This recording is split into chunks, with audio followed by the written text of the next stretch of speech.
여랑야랑 정치부 김민지 기자와 함께합니다. 첫 번째 주제 보겠습니다. 자, 벌써 몇 번째 누구 얘기일까요? 네, 문재인 전 대통령입니다. 문 전 대통령이 사흘 전 SNS에 좋아요를 누른 것을 두고 벌써 이게 몇 번째냐면서 이재명 대표의 지지자들이 분노하고 있습니다. 그래요? 자, 사이코패스, 사회성 결여, 깐죽깐죽. 이재명 대표를 공격한 글에 만약에 좋아요를 눌렀다면 지지자들 화가 날만 하겠네요. 네, 지금은 좋아요가 취소된 상태인데요. 문 전 대통령은 지난 6월에도 이재명 대표를 쓰레기라고 맹비난한 글에 좋아요를 눌렀다가 논란이 일었죠. 민주당 당원 게시판에는 한두 번도 아니고 이게 도대체 뭐 하는 짓이냐, 명백한 해당 행위다. 잊혀지고 싶으면 SNS 계정을 삭제하라는 항의 글이 여러 건 올라왔습니다. 왜 그런 거예요? 오해를 받을만 할 것 같은데요. 문 전 대통령 측에 물어봤거든요. 네. 그런데 문 전 대통령은 좋아요 기능을 쓰지 않는다고 합니다. 이 스크롤을 하는 과정에서 부지불식간에 잘못 눌린 것이라고 해명했는데요.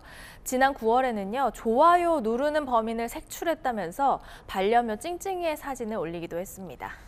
이재명 대표 사법 리스크로 그러잖아도 이 당내가 술렁이는 시점이라서 해명을 해도 좀 논란이 될 것 같네요. 맞습니다. 당원 게시판에는 그래서 문 전 대통령의 좋아요가 기사화된 뒤에 친문 의원들이 이재명 대표를 향해서 내부 총질을 시작했다는 주장도 있었습니다.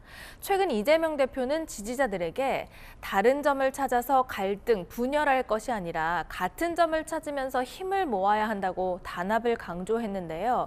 본인을 중심으로 뭉쳐야 한다는 이 호소가 통할지는 지켜봐야 할 것 같습니다. 네, 다음 주제 보겠습니다.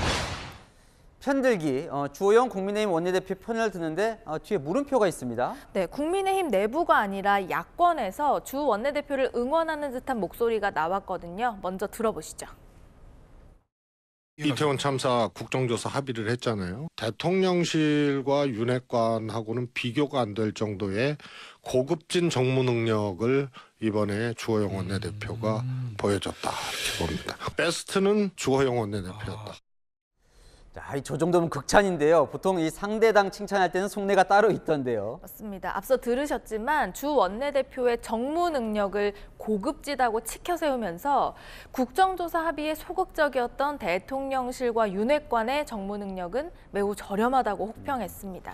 그러니까 칭찬보다는 대통령 비판에 초점이 맞춰진 것 같네요. 네, 야권은 윤 대통령이 이 당 지도부를 만나기 전에 일부 윤핵관 의원들과 만찬을 한 것도 공격하고 있죠. 윤석열 대통령은 여당 지도부보다도 권성동, 장제원 의원 등 윤핵관과의 만찬을 먼저 한 것으로 드러났습니다. 대통령에게는 그 무엇보다 윤핵관이 먼저다. 단순히 식사만 했을까? 대통령의 의중을 둔 사람을 당대표로 만들자 하는 그런 결의돼야 한 것 아니겠어요? 전혀 사실이 아니고 그런 일까지 대통령이 뭐 지침을 주고 그러시지 않습니다. 그러니까 민주당은 대통령이 당무에 개입한다 이렇게 공격을 하는 것 같아요. 그러면서 이 친윤, 비윤 이 간격도 좀 벌리고요. 네, 지금 국민의힘은 비대위 체제잖아요. 곧 당대표 선거를 치러야 하는 상황인데요. 윤석열 정부와 발맞추는 것도 필요하겠지만 민심을 먼저 챙기는 여당 대표를 뽑는 숙제 국민의힘이 어떻게 풀지 궁금합니다. 네, 지금까지 여랑야랑이었습니다.